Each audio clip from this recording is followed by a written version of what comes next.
জয় মা পঞ্চমুখী কালী। তোমরা কে কে এই জায়গাটা চেনো অবশ্যই কিন্তু কমেন্টে বলো। এটা হচ্ছে আমাদের মা পঞ্চমুখী কালী। আমরা আজকে যাচ্ছিলাম আমার শ্বশুরবাড়িতে, যাওয়ার সময় এই মায়ের মন্দিরটা পড়ে। তো হ্যালো সবাই, কেমন আছো? আমি বিউটি চলে আসলাম তোমাদের সাথে বকবক করতে নতুন একটা ভিডিও নিয়ে। তো আজকে আমি শ্বশুরবাড়িতে চলে গেছিলাম, আগেও বললাম এখনো বলছি। যাচ্ছি তার কারণ হচ্ছে আজকে হচ্ছে আলু প্যাকিং করবে আমার বড়মশাই, তার জন্য।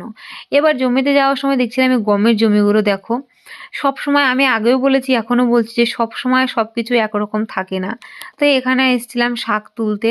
এবার দেখো আমি বাড়ির পাশেই তো, এত সুন্দর শাক পাওয়া যায়, তোমরা অনেক রকমেরই শাক পাবে। তো এই শাকটা আমার কাছে খেতে খুবই ভালো লাগে, তাই আমি শাক তুলে নিচ্ছিলাম। এতটা হয়েছে একটা জায়গাতেই যে আমাকে আর কোথাও যেতে হবে না, এক জায়গায় বসি আমার অনেকগুলো তোলা হয়ে যাবে।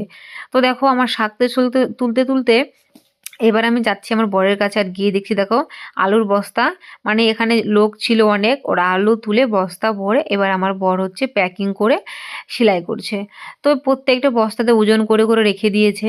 এবার আমি দেখছিলাম আলুগুলো, এই আলুগুলো কিন্তু আমাদের জ্যোতি আলু, খেতে কিন্তু খুব সুন্দর। তো তারপরে এবার আলু প্যাকিং করার পরে ওজন করবে, তারপরে ওজন করার পরে এগুলোকে স্টক করে রাখবে। কারণ হচ্ছে আলুর দাম এবছর একদমই নেই।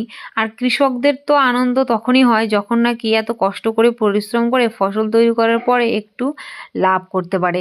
কিন্তু এবারটা একদমই হচ্ছে না, কারণ হচ্ছে আলুর দামই নেই, অনেক ফসলেরই খুব কষ্ট কৃষকের। তারপরে হচ্ছে তোমার অনেক চিন্তা ভাবনার ব্যাপার। তো তোমরা কে কে আলু লাগিয়েছিলে অবশ্যই কিন্তু কমেন্টে জানিও।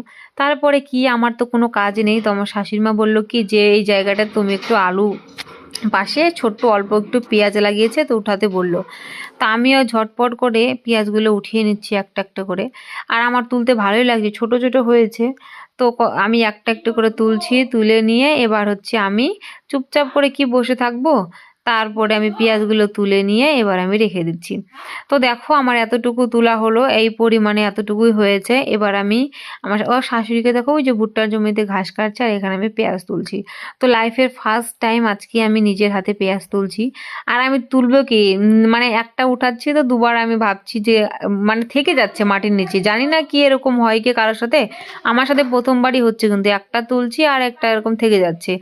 তো আমার ভিডিওগুলো তোমাদের কেমন লাগছে অবশ্যই কিন্তু কমেন্টে জানিও, আর ভালো লাগলে লাইক কমেন্ট শেয়ার করে পাশে থেকো।